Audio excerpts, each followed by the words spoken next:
Nous sommes donc le Daf Yud de Ta'anit, correspondant au Shabbat, le 23 Sivan. Alors on était donc un peu plus que la moitié de la page, on est arrivé à la Mishnah, donc on va reprendre Matnitin. La Mishnah a dit, Bishosha b'mar Heshvan sho'alin et hageshamim. Rabban Gamliel omed b'shiv'a bo. Donc la Mishnah a dit que quand est-ce qu'on commence à demander la pluie, Barech ha'alin u'betentan u'matar, le 3 Heshvan. Rabban Gamliel dit le 7 Heshvan. Pourquoi le 7? Tout Yom Ahadehag. 15 jours après la fin de la fête de Sukkot. Pourquoi 15 jours? Afin que le dernier partant d'Israël, puisque tous les bénis d'Israël viennent pour les 3 fêtes, les Shalosh Regalim, et donc à Sukkot ils sont à Yerushalem au Beit HaMikdash, et donc il faut leur laisser le temps après la fête de rentrer chez eux. Il faut donc 15 jours depuis Israël jusqu'au fleuve de Pérat, donc pour rentrer. Et on ne peut pas donc demander la pluie pendant le voyage. Alors on attend ces 15 jours et à partir de 7 Heshvan, on demande donc la pluie. Gmara Amar Rabbi Elazar, Halacha ke Rabban Gamliel. Vient Rabbi Elazar dit là, Halacha comme Rabban Gamliel. Comme quoi donc, c'est le 7 Heshvan qu'on demande la pluie. C'est ce qu'on fait aujourd'hui en Israël. Tania Hanania Omer, Uvak Gola ad Shishim Batekufa. Hanania, ils enseignent que dans l'exil, c'est-à-dire en dehors d'Israël, quand est-ce qu'on demande donc la pluie? Shishim Batekufa, le 60e jour après la Troufa de Tishri. Et donc c'est ce qu'on fait aujourd'hui donc en Hosaares, donc 60e jour après la Troufa de Tishri. Amar Ravuna Barhiya Amar Shemuel Halacha ki Hanania. Donc il a dit Ravuna que la halakha est comme Hanania, comme quoi, effectivement, en dehors d'Israël, on demande la pluie, après 60 jours après la Troufa. Sur ce, la Gemara a posé une question. Eni, comment tu me dis une telle chose? Pourtant, nous avons demandé, on a posé une question à Shmuel. Il a dit, on lui a dit, mais à partir de quand on doit mentionner donc on doit demander la pluie. Et il leur a répondu, Shmuel,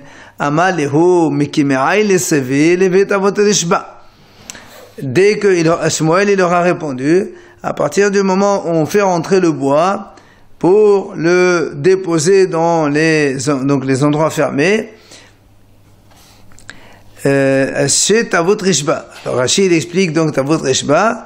Rishba c'est un monsieur, enfin Rishba ça veut dire c'est un chasseur d'oiseaux, et Tavot c'est le nom de la personne. Donc Hachamim raconte que à cette époque on mettait le bois en dépôt pour donc quand il arrive l'hiver et pour se réchauffer par la suite.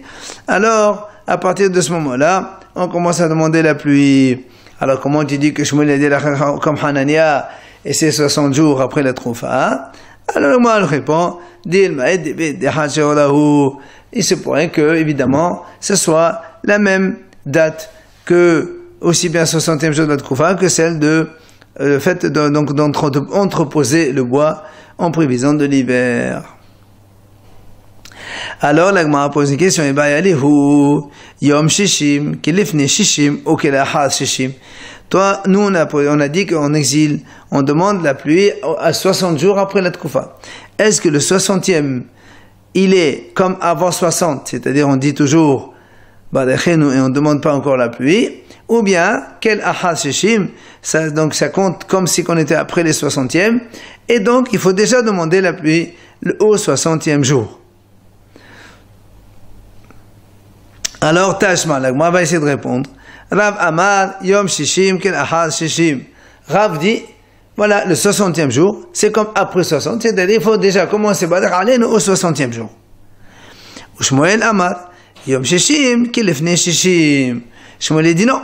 Il a dit le 60e jour, c'est comme si c'était avant les 60 et on ne demande toujours pas la pluie au 60e. Il faut attendre le lendemain. Amar Rav Nachman bar Yitzhak. Il a dit Rav Nachman bar Yitzhak, le siman, et que ceux qui sont en haut, ils demandent la pluie, et ceux qui sont en bas, ils ne la demandent pas. En fait, on fait référence à Rav qui était en Israël. Et donc, en Israël, ils demandent la pluie donc un peu. En Israël, ils demandent la pluie après. Yom Shishim Kelachas Shishim, il faut donc en exil, donc on la demande selon Rav, avant, parce le Rav, il vient d'Israël. Et Shmuel qui était à Babel, il a dit non, on commence le lendemain, après 60e jour. Amar Rapapa, Helcheta, Yom Shishim Kelachas Shishim. Il a dit Rapapa l'alacha, Yom, le 60e, c'est comme après les 60e, c'est-à-dire donc, en dehors d'Israël, on commence à demander, Veten Tanamata, le 60e jour de la Troufa, déjà. Alors, la Mishnah suivante, nous sommes donc dans les 12 dernières lignes, Hegia Yaz B'mal Heshvan. La Mishnah nous enseigne, si il arrivait le 17 Heshvan, Velo Yadok Shamim, et il n'est pas encore tombé la pluie. La Mishnah dit, Hithilu hayihidim mit'anim shalosh ta'aniyot. La Mishnah dit donc les yihidim, la Gemara va expliquer que ce sont les hachamim donc, ils vont commencer à faire 3 jours de jeûne. Pendant ces 3 jours de jeûne, ochlin veshotin meshehashecha, umotarin bimlacha ubilhesa uvsecha v'nainat asandal v'tashmish amita. Donc, ces 3 jours de jeûne, donc on va voir quels sont ces jours-là. Eh bien, on mange et on boit donc dès la nuit. Ça veut dire que c'est pas comme Tisha B'Av ou Kippour où il faut arrêter de manger donc avant la tombée de la nuit. On peut manger et boire toute la nuit. Et le jour du jeûne, on a le droit de travailler, on a le droit de se laver, on a le droit de se oindre, on a le droit de mettre des chaussures, on a le droit d'avoir des relations conjugales. Donc ce n'est pas du tout comme les soirs de Kippour et de Tisha B'Av. Si maintenant, après ces 3 jours de jeûne, et Rosh Chodesh Kislev est arrivé, il n'y a toujours pas eu de pluie. La Mishnah dit, Beddin, Gozlin, Shalosh, Ta'aniot, Al-Tzibur. Cette fois-ci, le Beddin, ils vont décréter 3 jours de jeûne sur toute la communauté. Et là encore, Ornin, Veshotin, Meshach HaShecha, Omotarin, Bemlacha, V'Hasab, Sechav, Nanat, Sandal, V'Tashmesh Amita. Et là encore, les gens, ils mangent, ils boivent, donc de la nuit. Toute la nuit, on peut manger et boire. Et le jour de jeûne, c'est permis de travailler, de se laver, de se oindre, de mettre des chaussures en cuir, et aussi donc les relations conjugales. Alors, la Gemara reprend bien sûr donc la première idée de la Mishnah. Quand on a dit que si le 17 Heshvan il n'a toujours pas plu, alors on décrète 3 jours de jeûne pour les Yahidim. La Gemara pose une question, Man Yahidim, c'est quoi ces Yahidim? Amar Ravuna Rabbanan, ce sont les Talmidei Hachamim. ואמר רבונה, יחידים במטענין 3 תעניות, שני בחמישי ושני. Et Ravuna, il explique, c'est Yahidim là, c'est Hachamim, ils vont jeûner 3 jours de jeûne, c'est lequel? Ce sont lesquels, pardon? Le lundi, le jeudi et le lundi. Voilà ce que dit Ravuna. Alors la Gemara dit, viens, elle pose une question, mais Ramashman, qu'est-ce qu'il nous apprend Ravuna? Pour dire de lundi, jeudi, lundi. Tanina, on a déjà enseigné, En gozlin ta'anit ala sibur bat tehila bahamishi. שלא להבקיעת השערים, אלא 3 תעניות הראשונות שני וחמישי ושני. La Breta, elle a déjà enseigné que quand on décrète des jours de jeûne, on commence jamais par un jeudi. Pourquoi? Rashi explique parce que si on fait jeudi, à la sortie de jeûne jeudi soir, les gens ils vont tous aller acheter pour manger. Et comme ils doivent acheter pour vendredi, les robots de Shabbat, ils vont acheter double ration. Alors quand les vendeurs ils voient qu'il y a une accrue de gens qui vont acheter de la nourriture, ils vont augmenter les prix. C'est pour ça que on dit que les premiers jours de jeûne, il ne faut pas le faire le jeudi. Et là, les 3 jours de jeûne qu'on décrète, on commence par un lundi, jeudi et après lundi. Donc pourquoi Ravuna il vient, il dit lundi, jeudi, lundi, on le savait déjà. Alors la Gemara répond, Ma'odete mahanim el tzibur, aber yahid la kamash malan. La Gemara dit non, tu aurais pu dire que quand est-ce qu'on fait lundi, jeudi, lundi, seulement quand il y a tzibur, c'est toute la communauté qui est jeune. Et là, il y a un risque effectivement d'augmentation de prix. Mais Avaliyahid, quand c'est des privés qui jeûnent, des amis d'Haramim seulement, il n'y a pas grand risque qu'il y ait un flux sur la nourriture. J'aurais pu penser, on peut commencer aussi par un jeudi. Kamash malan, eh bien, Ravuna t'apprend que même dans ce genre de jeûne où c'est pas tout le monde qui est concerné, eh bien, on fait quand même lundi, jeudi et lundi. Tanya Namiachi. La Breta enseigne aussi, Donc la Braïta, elle appuie ce qu'il a dit Rabbona. Quand les Yahidim, donc les Talmidi Hachamim, font les 3 premiers jeûnes, donc s'il n'y a pas de pluie, ils vont donc commencer lundi, ensuite jeudi et ensuite lundi. Et la Braïta continue. Ou mafsiqin, bedashi hodashim, ou biamim tovim makid uvim relat ta'anit. Si maintenant on a décrété par exemple 3 jours de jeûne, lundi, jeudi, lundi, et après donc on a commencé lundi, et on voit que jeudi c'est Rosh Chodesh, ou bien jeudi c'est un des jours qui sont écrits dans Megillat Ta'anit dans laquelle c'est assuré de jeûner, dans ces cas-là, mafsiqin, on arrête, on interrompt. Tanu Rabbanan, viennent Chachamim nous dire, Al Yomar Adam, Talmid Ani, Ene Ra'ou li Yahid. Chachamim disent, alors le monsieur il dit pas, moi je suis un simple élève, je suis pas un Chacham, c'est pour ne pas jeûner. Il faut pas dire ça. Et la kol Talmid Chachamim Yahidim. Tous les Talmid Chachamim qui étudient la Torah sont considérés comme des Chachamim, ils doivent donc jeûner. Alors la Gemara fait la différence. Qu'est-ce qu'on appelle Yahid et qu'est-ce qu'on appelle Talmid? Yahid, kol shera'ou lemanoto padasan tzibur. Yahid, c'est quelqu'un qui est apte à être nommé au poste de responsable donc sur une communauté. Talmid, kol sheshoalin oto dvaracha betalmud, obeomed vafalo b'masechet dechala. Et qu'est-ce qu'on appelle un Talmid? C'est un Talmid, c'est celui à qui on pose n'importe quelle question de halakha dans son étude, il répond, et même dans Masechet Kala. Tanu Rabbanan Chachamim nous enseigne. Lo kol hanose la'asot asmo yahid ose. Talmid ose. Divrei Rabbi Meir. Rabbi Chachamim enseigne au nom de Rabbi Meir. C'est pas celui qui veut se considérer comme yahid, il fait, ou il se considère comme un Talmid, il fait. Rabbi Yosef Omer, ose mezachol letov. Fishen shevahu lo, lasarnu lo. Il vient Rabbi aussi, du contraire. Si quelqu'un veut se considérer comme Yahid, il peut le faire. Pourquoi? C'est pas ici, c'est pas une question de fierté ou d'orgueil, au contraire. S'il va se considérer comme un Yahid, et donc il va jeûner, alors ça c'est bien de s'associer avec les autres pour jeûner. Tania Idach la Braïta, une autre Braïta, elle dit, Lo kol c'est la sotasmo Yahid ose, Talmid ose, Devedat Rabbi Shimon Azar. Là, au nom de Rabbi Shimon Lazar, on dit, c'est pas celui qui veut se considérer comme Yahidi fait, ou celui qui veut se considérer comme un Talmidi fait. Alors, ben, Shimon Gamliel omed ba midvar imamonim midvar shel shebach. Aval bedavar shel sar, on sait v'zachou letov, she'en shebach hu lo, el sar hu lo. Donc, Rabbi Shimon Gamliel, il dit, comme Rabbi aussi.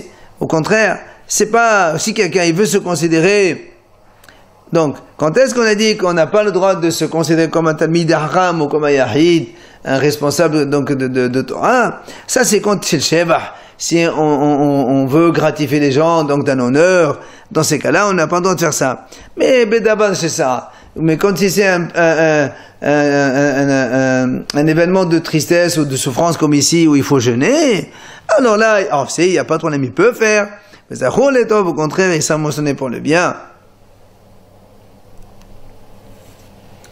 Tanu Rabbanan Chachamim enseigne. Si quelqu'un, il a pris celui de faire un jeûne sur un malheur, par exemple, que Dieu préserve, et pendant le jeûne, la tzara, le malheur, il s'arrête. Ou bien, ou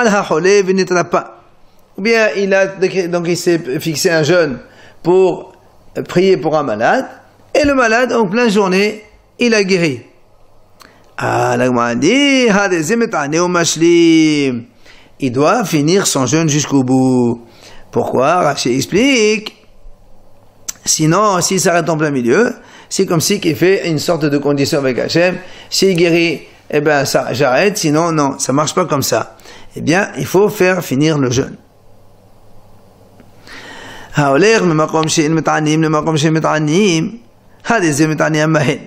Si quelqu'un il va d'un endroit où on ne faisait pas de jeûne communautaire, il arrive dans un autre endroit où il y avait là-bas et kasrut anit tzibur.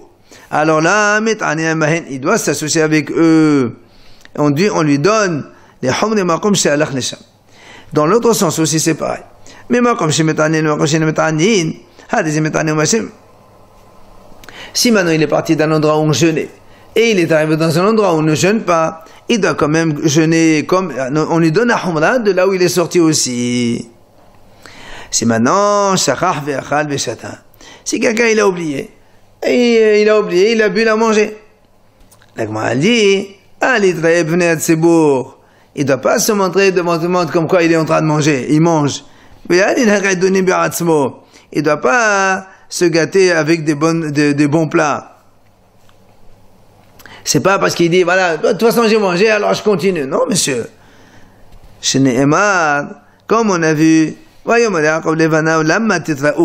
le passage qui dit, quand Yaakov il a envoyé, il a eu la famine en Égypte, il a dit à ses enfants, Lama titra'u, pourquoi vous titra'u, ça veut dire quoi? Amal lahim Yaakov levanav, la Gemara explique, Yaakov il a dit à ses enfants, Antar'u asmechim kshatim sve'in, lo b'fnei Esav ou b'fnei Ishmael, kedesh netranu bachem. Il lui a dit à ses enfants, ne vous montrez pas comme si que vous aviez du pain et vous avez du blé, ni devant Esav, ni devant Ishmael. Sinon, ils vont être jaloux de vous et ils peuvent vous faire des histoires. Et la Gemara continue dans le même sujet là-bas avec Yaakov, avec l'histoire de Yosef et ses frères. Quand Yosef a envoyé ses frères pour aller rechercher Benjamin, il leur a dit, ou plutôt quand il leur a demandé d'aller chercher Yaakov.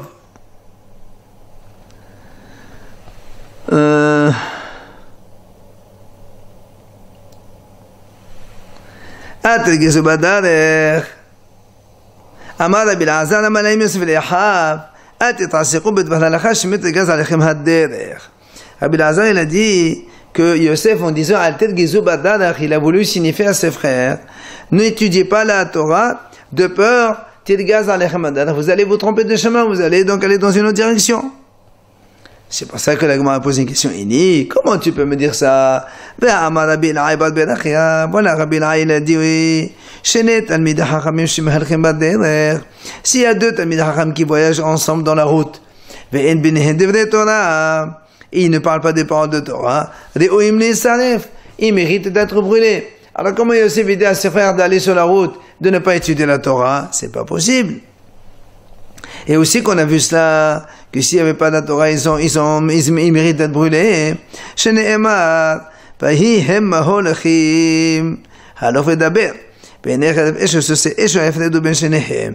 quand il y avait Eliaou et Elisha. Ils marchaient, il y a marqué là-bas, il y avait donc un char de feu et des chevaux de feu, et ils ont séparé entre les deux, et après Eliaou il est monté au ciel avec cela. Et la Gemara dit parce qu'il y a marqué c'est pour ça que le fait de les séparer. Mashma halekadibur, reouim nesaref. Ça veut dire que s'il n'y avait pas de parole de Torah entre les deux, ils auraient été brûlés tous les deux. Donc, on voit bien que celui qui fait la route avec un autre Talmid Chacham et il parle pas de Torah, il mérite d'être brûlé.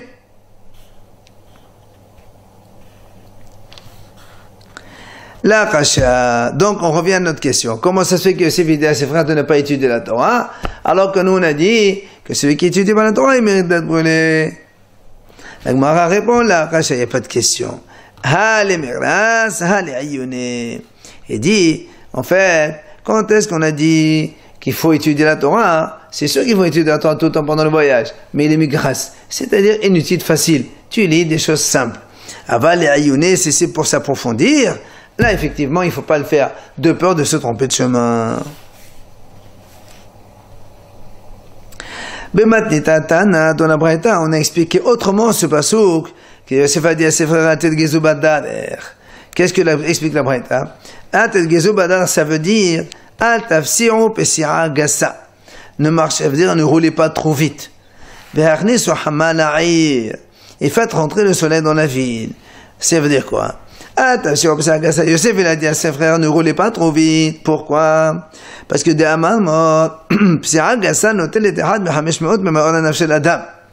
parce que quand on fait des grands pas, ça enlève 1/500 de la visibilité donc des yeux d'un homme. Donc, on perd la vue, Shalom, celui qui va trop vite. C'est pas ça, Yosef il a dit à ses frères, ne roulez pas trop vite dans la route. Ça veut dire quoi? Faites entrer le soleil dans la ville, ça veut dire quoi? Hein? Comme il a enseigné Rabbi Yehuda au nom de Rav. Qu'est-ce qu'il a dit?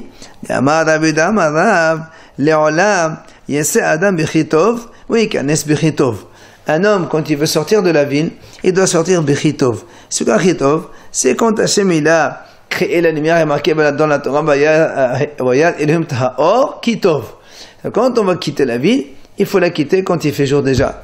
Et même Vikanes, quand on veut rentrer dans une ville, on arrive de voyage, il faut rentrer quand il fait encore jour. Tout simplement, on sort donc de la journée Bechitov quand il y a la lumière, comme ça au moins dans la route il peut voir, et Kanes aussi il rentre au bonheur, comme ça aussi Haz Shalom il n'est pas victime donc de problèmes de brigands, ou encore dans la nuit il n'y a pas de lumière, on risque de tomber dans des trous, etc. Alors, et d'où on sait que justement Rav Yehuda il a dit que on a donc toujours un homme il doit quitter la ville quand il fait jour, il rentre aussi quand il fait jour. Shene'emar haboker od ve'ha'anashim shulihu. Donc justement, à propos des frères de Yosef, c'est marqué, quand le matin il y a eu la lumière, le soleil s'est levé, et les hommes ils ont été envoyés pour retourner chez eux.